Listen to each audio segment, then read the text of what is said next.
Good morning, everyone. Thank you, Austis. I'm very happy to be here with you today. I have to say I didn't enjoy the morning coffee. So if you hear me stumbling, bear with me. It's because I didn't have my second coffee today, but I think we will manage. I'm very happy to be here with you today in the EFTA house. This is the house where the heart of the EEA agreement beats on every single floor and also on this one. And thanks to all of you who are joining us online. My name is Melpo, and I'm the Director of Legal and Executive Affairs at the EFTA Surveillance Authority. So I am the jurisconsult, the legal advisor of ESA, and in charge of the department that coordinates the decision-making by college. I wanted to come back on one of the points that we heard about this morning, the trust, but also the goodwill and the political will. I think it's very important to remember that you need that. And at the same time, the EEA agreement is a technical legal construction. And if I will refer to two statements, one by former President Donald Tusk, who on the 25th anniversary of the entry into force of the EEA agreement said, "The EEA agreement is not a short-term transaction, but a long-term partnership where everyone contributes and everyone benefits." So this is a very clear political message that when we're looking for solutions in the EEA agreement, it is to make it work on the long run, and it's not about the immediate political gains on any side, but rather it's a process that ensures that everyone is happy to go along and to continue on the path. Different path to the EU, but still very close to it. So that was about the political aspect of it, but it is a legal construction. And the Court of Justice of the European Union, in a case concerning an Icelander who was traveling to Croatia and was at risk of being extradited to Russia, referred to the EEA agreement and said that the EEA EFTA state, Iceland, had a special relationship with the EU, which goes beyond economic and commercial cooperation. And this then had consequences also in the way that the ECJ looked at the EEA agreement and protected that Icelandic citizen from being extradited to Russia, protected that citizen in the same way that it would have protected an EU citizen. So a political and a legal construction. And that's a bit the environment that we are all operating in this house, and the same is true for ESA. We stick very closely to the rules and make sure that they are enforced by our states, because that's what gives credibility to the agreement if in practice the rules are applied. But at the same time, we're very conscious of the political environment and try to use that in our discussions to try to find solutions that also would be politically acceptable to the states. We're not in charge of finding those solutions, of course. It is for the states to make sure that they comply with EEA law, but we are very sensitive to that and trying to have a dialogue with the states on that. So you heard this morning about how EEA law is incorporated into the EEA agreement. What we're going to be talking about now is how it is enforced. So ESA's role is really to monitor and ensure compliance of EEA law, all of that is incorporated into the EEA agreement, that it is complied with by our states in Iceland, Liechtenstein, and Norway. We are an independent authority, meaning that we don't take instructions from anyone, not from the states, but also not from the EU. And we safeguard the rights of individuals and undertakings under the EEA agreements, because the EEA agreement, like the EU legal construction, is based on the idea that every single person and company can raise questions as to their rights and have them enforced at the national level. What we enforce are two agreements: the EEA agreement, which is of course between the EU and its member states and the EFTA states, but also the surveillance and court agreement, which is an agreement just between the three EFTA states, Iceland, Norway, and Liechtenstein. So you've seen this slide earlier today. I think that's one of my favorite slides, Marit. What I want you to look at on this slide is where ESA is placed and where the EFTA court is placed, opposite the Commission and the Court of Justice. So ESA's role mirrors the compliance role played by the European Commission in monitoring and enforcing European law. As a difference to the Commission, ESA doesn't have any power of initiative with regard to legislation. So unlike the Commission, there would never be proposals for new EEA acts coming into play. That is, of course, the responsibility of the EFTA states, and they are supported in that by Marit's team and the EFTA Secretariat in general. So the Commission is the guardian of EU law on the EU side, also the guardian of the EEA agreement on the EU side, and ESA is the guardian of the EEA agreement on the EFTA side. So because of this mirroring roles, we cooperate, of course, very closely with the Commission. We consult each other and exchange information, either on policy matters or on specific cases. And this week, College met with Vice President Šefčovič from the European Commission to revive that dialogue also at the political level and find avenues to deepen that cooperation that is already working very well. So this is ESA's college. There are 3 members appointed by all 3 states, so nominated, each of them by their own state, but appointed collectively. ESA's president is Arne Roksund from Norway. Stefan Reiga was nominated by Liechtenstein and Arnipal Arnason by Iceland. And together, it is a collective responsibility they have, is to, they're responsible for every decision that ESA makes in the course of their mandate and to ensure compliance with the EEA agreement. We are approximately 90 staff members working in ESA. I will spare you the details of our internal organization for the sake of time. So how do we find any issues? How do we come across any issues with compliance with EEA law in the States? We can start investigations, but first, the states have a reporting obligation. So whenever they whenever an act is incorporated in the joint committee, it becomes part of the EEA agreement, and then our states have to implement it in national law. Once they implement it, they let us know. We receive a form which says by what which identifies the national provisions which implement that national law. And so we have a starting point to look and check that the national legislation has been implemented and complies. In order to dig deeper into whether it really, the substance of the rules is really compliant, we sometimes do conformity assessments. That's a tool that the Commission also use, where you choose either a whole piece of legislation or specific aspects of it and look at really the details of the legislation. It is a very time-consuming exercise, and it's done on a selective basis. It is not possible to do it for all, and also there is no need to do that for all pieces of legislation. We, of course, also monitor the news and watch the political discussions in the States and how they are going. But we also have the obligation to treat any complaints that are addressed to ESA. So any person in the EFTA states or any business can write to us and using the form that's on our website, to lodge a complaint saying that their free movement rights, for example, have been infringed. And we have an obligation to look into that complaint.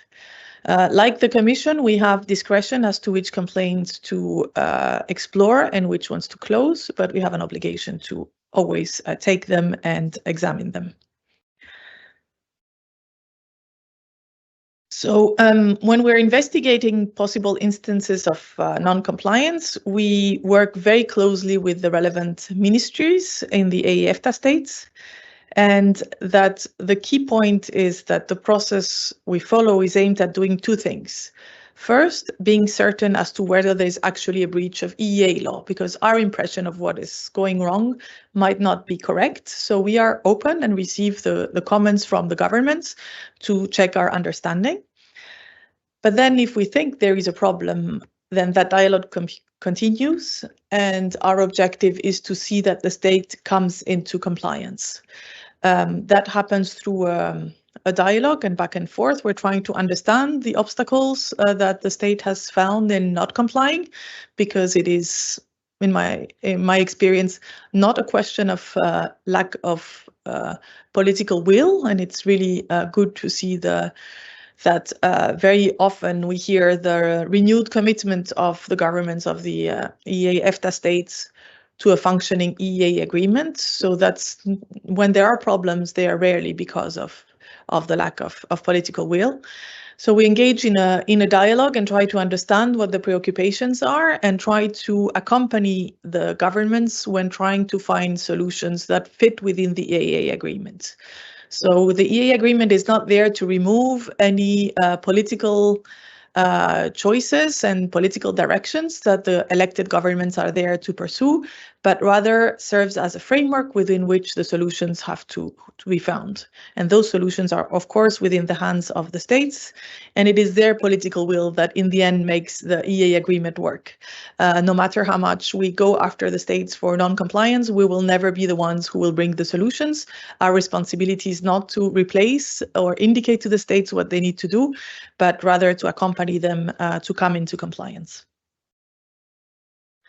So when we have found a problem, an issue, a breach of EEA law, what do we do? Well, we engage in the dialogue I've described, and that dialogue continues also throughout the steps that we have here. So the first serious step is a letter of formal notice, where we set out our view on why the state is not compliant. The second step is a reasoned opinion, giving a deadline by which the state is required to comply. And in between those steps, of course, the dialogue continues and we receive an answer to all of our letters and opinions where the state sets out their opinion, their understanding of EEA law. And if in the end we still consider that the breach is there and has not been remedied, then we may decide to bring the matter to the EFTA court for a statement of non-compliance. So the EFTA court, again, does not replace the governments. It is only looking at whether the situation in the state is compliant or not with EEA law. And again, even if we get to that stage and the court says, yes, the state has not been compliant, they need to change something, it is still back to the state and the responsibility of the states to find solutions, change their national laws or practices, and come back within the framework of the EEA agreement. So again, the political will to do things is really important, and without that, there can be no trust in the EEA agreement. So this is the EFTA court. The three judges that you see here, they have jurisdiction over Iceland, Liechtenstein, and Norway on EEA law. And their jurisdiction largely corresponds to the role of the Court of Justice on EU law. And like college, they're nominated by one of the EEA EFTA states and appointed collectively by the states. This is one of the things that the EFTA court has said, and I really like that quote from one of their cases. I will not try to pronounce the Icelandic name because I will offend many of you, so I've chosen to put the number there. Basically, what the EFTA court is saying is that the EEA agreement is special. It is special. It is an international treaty sui generis, so different than of a different kind than your usual international treaties. And it is special because it creates those rights on individuals. It's not just about relations between governments. It is really creating rights to the benefit of people and companies. And it contains a distinct legal order of its own. What that means is that the EFTA court has allocated itself the responsibility to help guide the states as to what this legal order means and what its characteristics are, what kind of rights and obligations are derived of it. So the EFTA court is the judicial authority at the top of our enforcement pyramid, which will ultimately interpret the EEA agreement and say what obligations derive from that and whether a state has been compliant. So many cases where we end up in court against the state are cases where actually it is a novel question. We don't have that answer as ESA, and there's different competing visions as to what a state should be asked to do when implementing the EEA agreement. So this is the role of the court to provide guidance on that. So the EFTA court receives direct actions. So either ESA going after an EEA EFTA state to in a compliance case, but also direct actions against ESA. For example, a company that is not happy with the state aid decision where we approved state aid granted by one of our states and complaining that our assessment was not correct.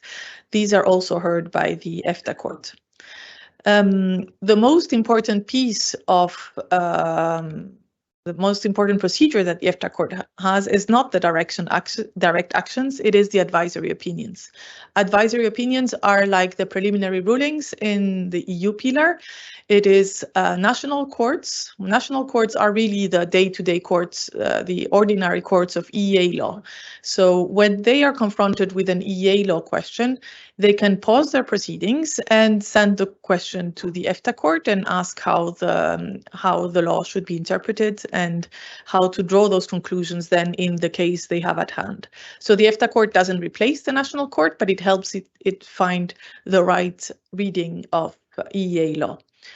So advisory opinions are really a cornerstone of the development of the case law of the EFTA court, in the same way that preliminary rulings are in the EU pillar. There were periods where there were more advisory opinions than references from the states than in recent years, but that has picked up again now.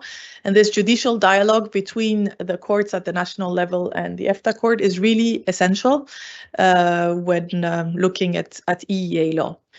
In all cases before the EFTA court, ESA presents observations and participates in the cases.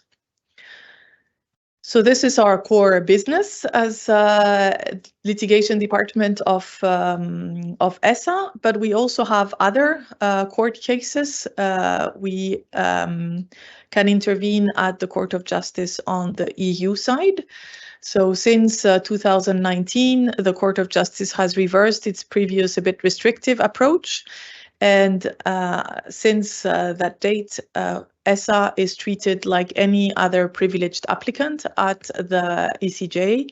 So we have the same rights as the Commission and the EU member states with regard to participation in Luxembourg in the cases at the ECJ. Not only ESA, but also our states have the same rights. So the ECJ is another instance where EEA law is developed, of questions that are relevant for the development of EEA law are discussed. We don't systematically intervene there. We don't have the capacity of the Commission to be present everywhere. We're not needed everywhere. But it is a very important tool that we have. And whenever there are questions that we also are confronted with in the EFTA pillar, we think that it's important to also raise those points with the other court in Luxembourg. Sometimes we participate in national proceedings, so cases before national courts, and there we act as an impartial advisor. When that's possible under the national procedural rules. And there were also instances where we participated in cases before the European Court of Human Rights to address EEA law points.